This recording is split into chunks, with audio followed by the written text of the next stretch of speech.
It is what it is, William. They chase you through briars and jibe you till you turn around, throwing their feet and hands over the wall. No more and no less. To command this dark, a dark like empty space. The dilating pupil of honor upon beast's face, swelling, refusing to leak black space, to give before bursting, to limit of elasticity, and no more for morality. From pits to pins, dilation, contraction, and on my eyelids, allergenic powder from all sorts of crumbling tablets,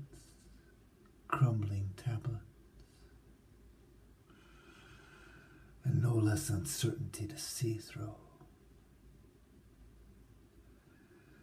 The small, bright contractiles bouncing off black fluid, hard projectiles of fire bouncing back into sun off black gelatine matter of discernment to press against the day.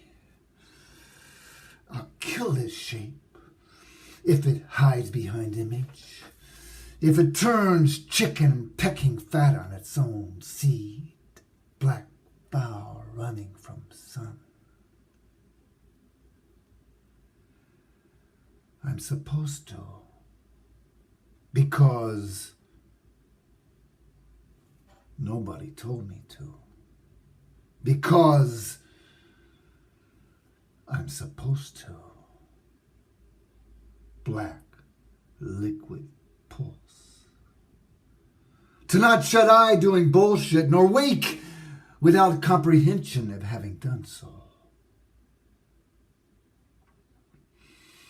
Amid emergency, chased or be chased, through white American skin, through omnipresent white, a white, yellowless egg, everything as day as hell, across the white desert, up the sanitary wall, and down the palest white imaginable. A womb sewn in a man's body. Balls hung from a woman. Both in the same barrel, set aflame, tipped on its side, rolling down a hill, the blackest sponge I can be, black, throbbing, modulant, infinite, refusing to gray against the white of your eyes, Norman.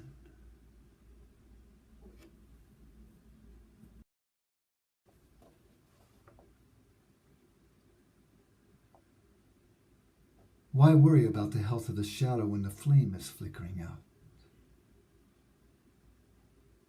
What's a dream without life? What's a life without death? What's a death without an imperishable point of intersection with nothing for its reference? Reflecting from an inanimate surface is my death.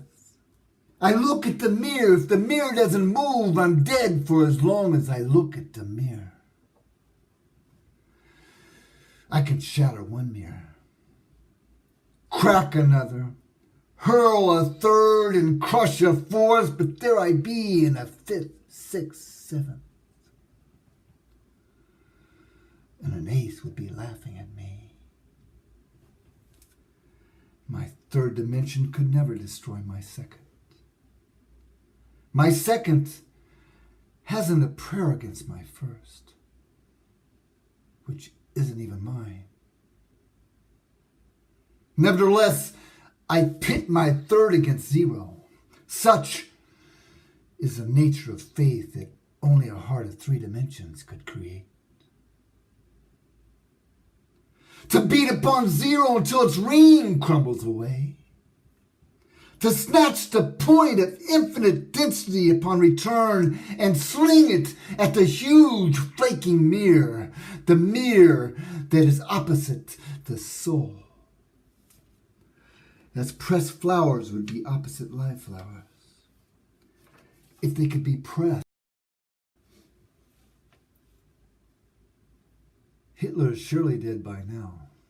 Hence, easy prey.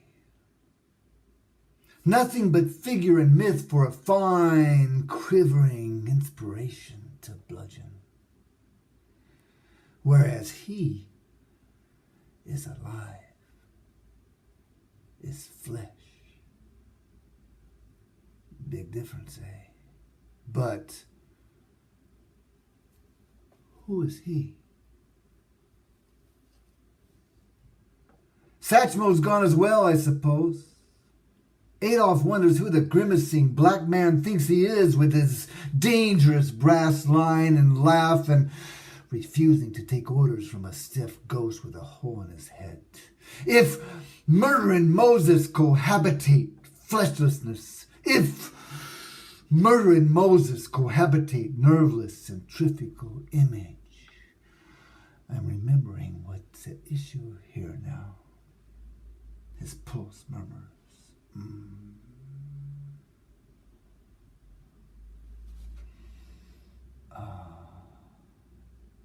But he's forgotten already. Sitting self-gangling in an edgeless Indian restaurant in January in New York. Fresh letters from a hungry Kashmiri friend suffering unappeasably in his pocket. 2 waiters and a waitress pouring water tainted with chlorine, low light, and droning tambura. Dear brother James. And what he registers of her black stocking legs is on purpose, holy. Hoping this letter finds you in good health and good mood, etc., etc. She sits now in front of him, as does his birth. At last, my dear brother, please help me in this trouble. 4 wooden eyebrows floating easily on gin and tonic. Please send money so I can eat. Otherwise, I'm in problem with my family. He's dropped his napkin twice already. Thanking you, yours, M. Siddiq Chacho.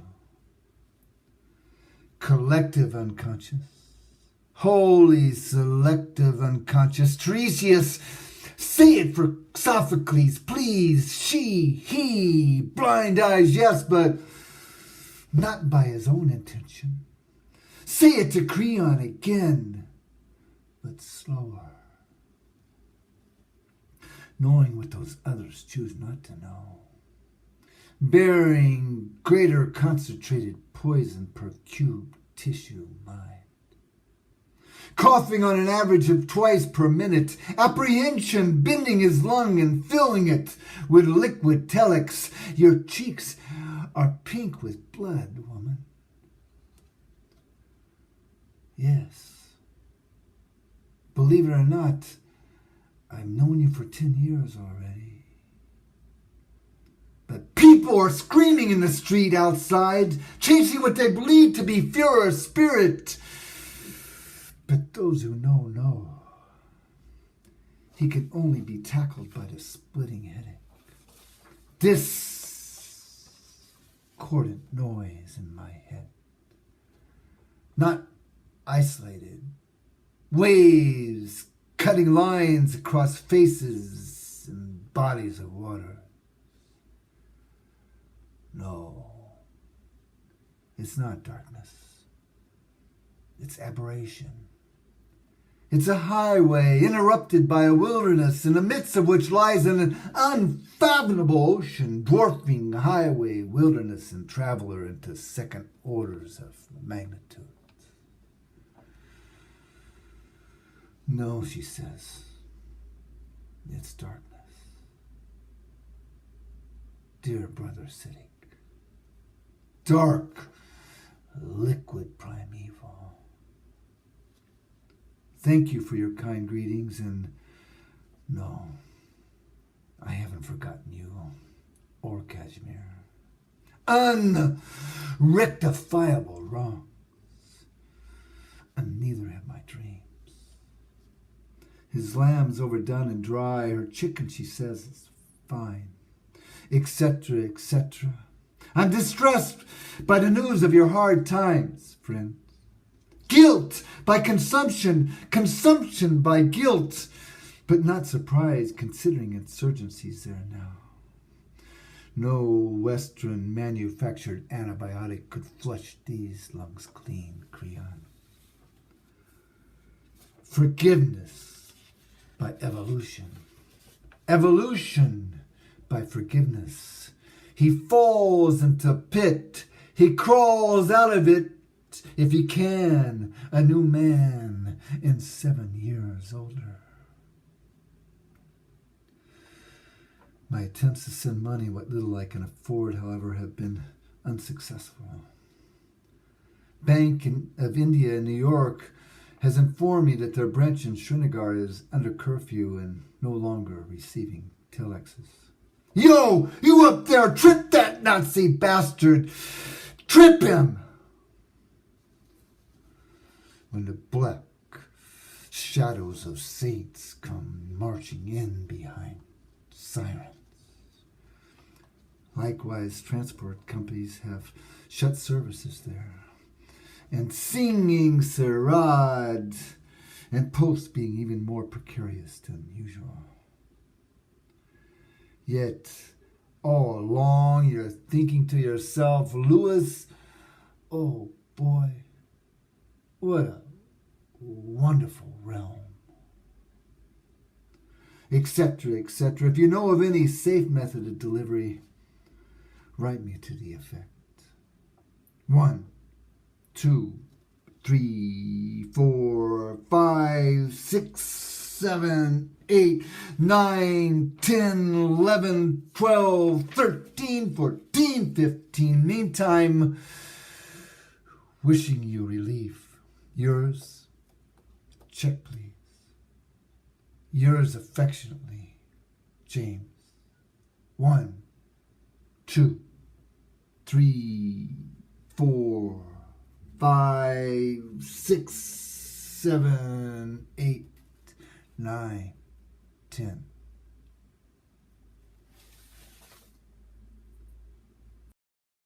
Necessity. Baby of fragility, baby of pain, baby of love, embryo of transparent desire. I wish I could wake up. I wish I could wake up the man with his head full of gray sponge and tell him that his poorest dream was nothing but the absence of compassion. I wish I could turn a rock into a stone, hurl it at the dead eye in the sky, and disturb the natural inclination slouching there behind the heavy gray cloud, the propensity for compassion. I wish I could turn around and catching myself in a mirror made of compassion, polished by compassion, framed by compassion, hung by compassion. I wish I could see to the tips of my fingers and know exactly what they're doing out there at the ends of the world, so I could make the minute adjustments necessary for turning passion into compassion. I wish I could fill a glass brim full with doubt and confusion, drink half of half and half again until I drown myself in my own compassion. I wish I could dig a hole in darkness, bend my yearning mind into a bucket, twist hope into rope, tile the hollow heart with rectitude, and fill my well from below with the cool, clear water of compassion.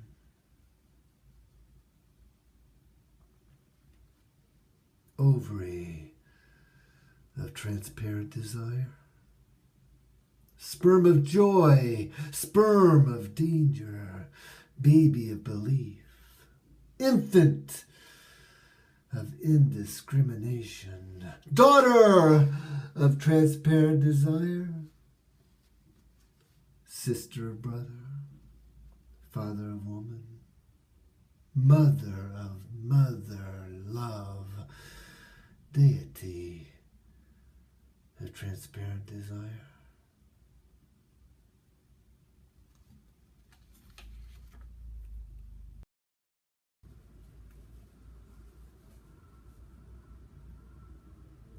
Blood in flames, rivers,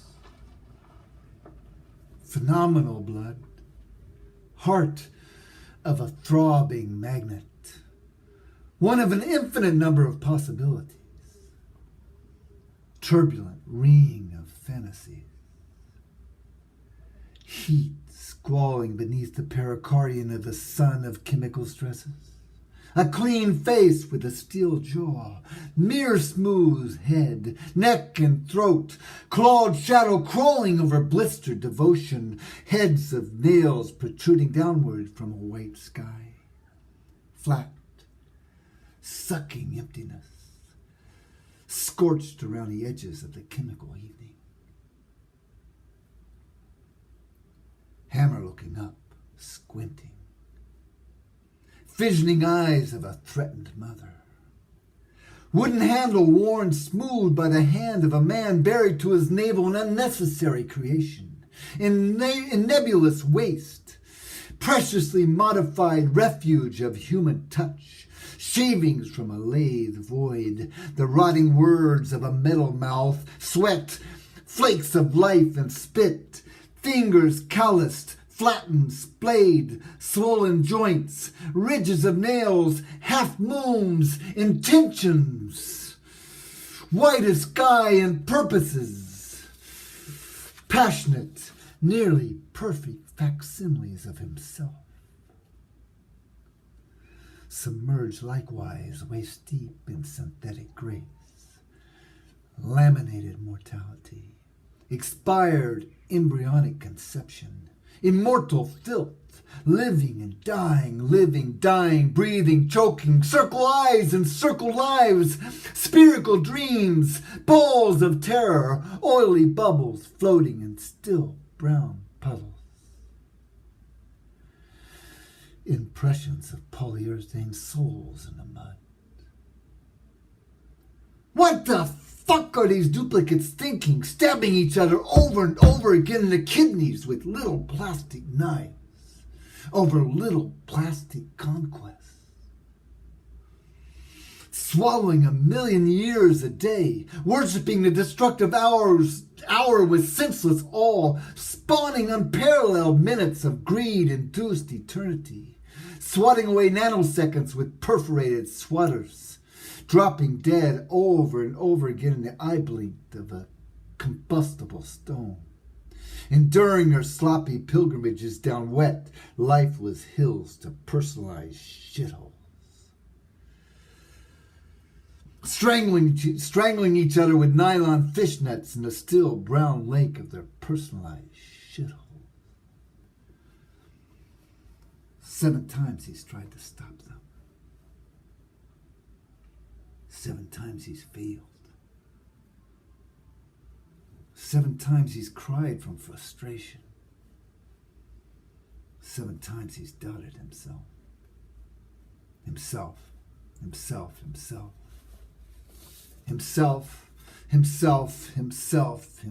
7 times he's embraced their ugliness.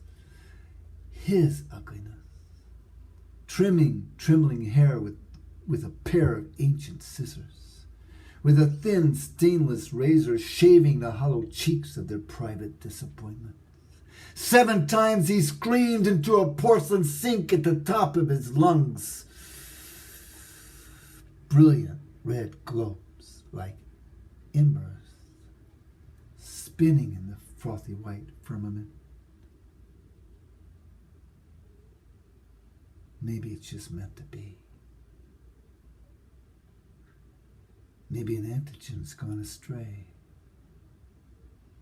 Maybe the devil's lurking among their lamina. Maybe he's been wrong all along about everything and everyone. Wrong. Wrong about everything and everyone. Every one of these unqualifiable, nearly perfect copies of himself. Maybe he's invisible. A figment. A screeching blur in a duplicate's mind. Maybe the sky isn't white after all. Maybe he's just fucking tired. Maybe that's it. He fucking needs a vacation. A tunnel out of his spinal cord. Whatever it is, he's in earnest. And whatever is necessary needs doing, he does. Like loving her and him. Loving him. Trust me, if everything else is bullshit, you could count on him doing his duty by embracing each and every nearly perfect one of them.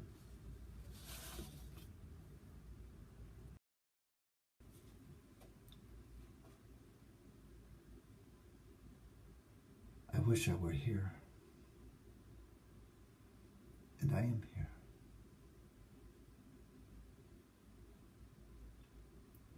I wish I were not here.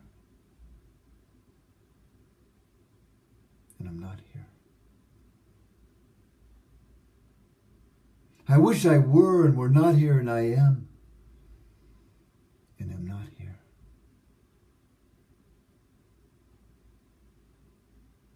I wish I could make some sense of her face.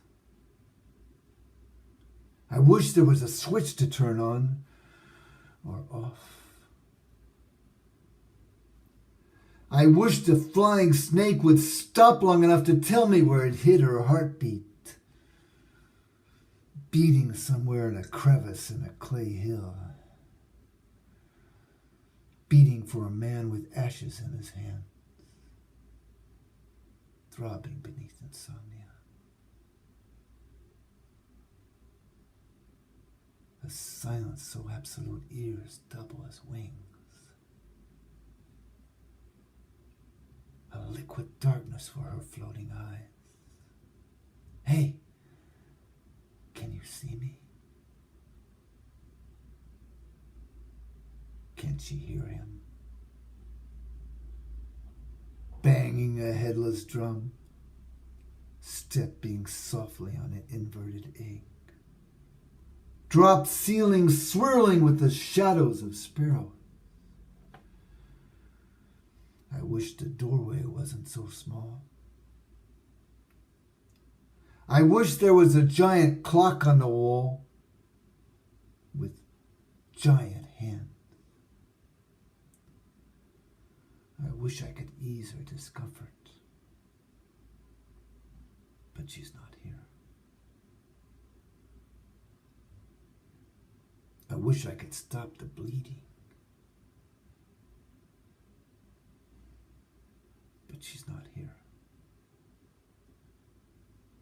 I wish I could turn a death into a dream, but she's not here. She's not here. She's not here. And she is here.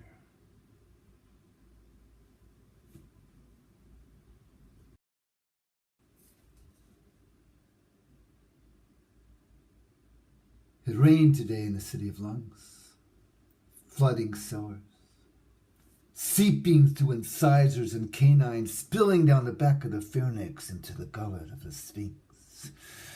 It rained on my fist, on uncertainty, on the spleen of foreboding, on everything I wish I was. An 8-year-old boy with Down syndrome was there. Clear-eyed, serene, sipping warm, frothy milk through a straw, encircled by tenderness, rolling gently on a sea of liquefied enigma. A bubble full of song drifted above his table. 3 young women huddled near us. Wet moss tingled in her hair, so alive, so dead. Buzzing about another child who had drowned in perfection. The mark of a water snake had been found adorning the membrane of his pleural cavity. The mother of man. The mother of all men. The mother of the first man and the last, his hands full of tissues and thick yellow sputum, was there with her daughter-in-law hovering. Dark cumulonimbus eyes, electricity singeing the silk from the helices of their ears as their words, wet, wrapped in wool blankets, shivered under his tongue. He tried to voice them, unwittingly spitting into faces. Hollow, shellless noises, troubled by the rattle of phlegm. Having blown his chance to solve the riddle, a beast with flaming bronchioles slinked forward on digital paths, reeking of infection. A persistent ache in my gut was there, pounding on tufted walls. I have no idea where it had come from or why. It exuded arrogance. Failure the cat was there. Failure the silver cat long gone was somehow there, purring like a silver motorboat. My left hand, torn, tended into the 3rd digit, touching her behind her ears and under her throat. She was full of love.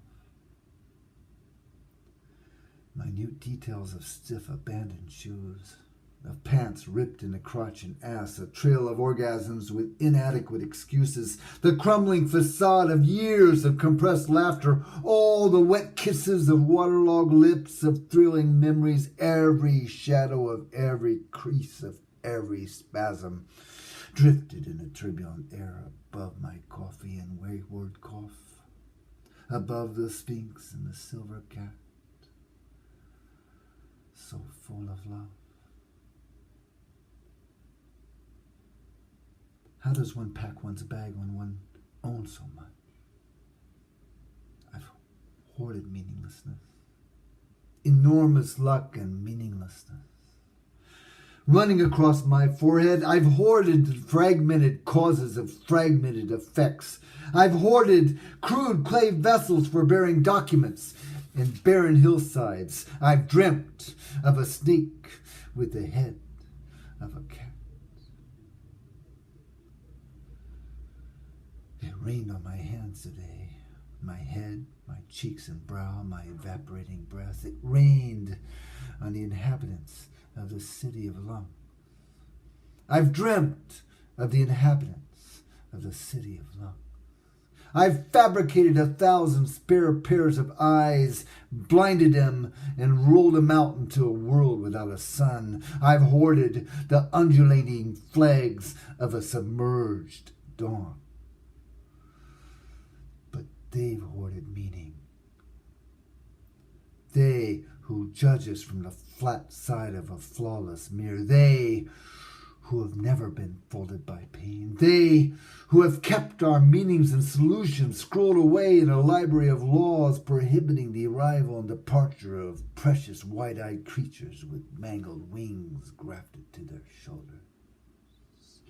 They, the mothers of anti-mothers, the others of anti-others, the ossified absolutist, my dearest friend and direst need, our darling shame, they've hoarded meaning for beauty's sake and for its rank ugliness, running across their foreheads, running naked through a barrage of viscous raindrops. They've hoarded meaning as a legacy for their perfect children. They've hoarded meaning while we beg for tidbits. Bubbles full of meaninglessness drifting above our tables. A why floating above a why not. They hoarded whatever was is or will ever be, while clinging desperately to the teeth of the last laugh. It rained today on the shell of a snail. As the sky stirred the soil and green blood coursed silently in its privacy. It rained on the sticky trail of snail stains, on the cleansing river of the liver, on my pale yellow belly. On everything I've ever touched. It rained on a sliver of land holding impressions of the soles of our feet. It rained on my imagined future, on the window, on a trembling, half-devoured leaf. The Sphinx stretched and licked crystal pebbles from its limestone haunches, its paws, its merciless claws, as the pure love of the silver cat entered my left hand.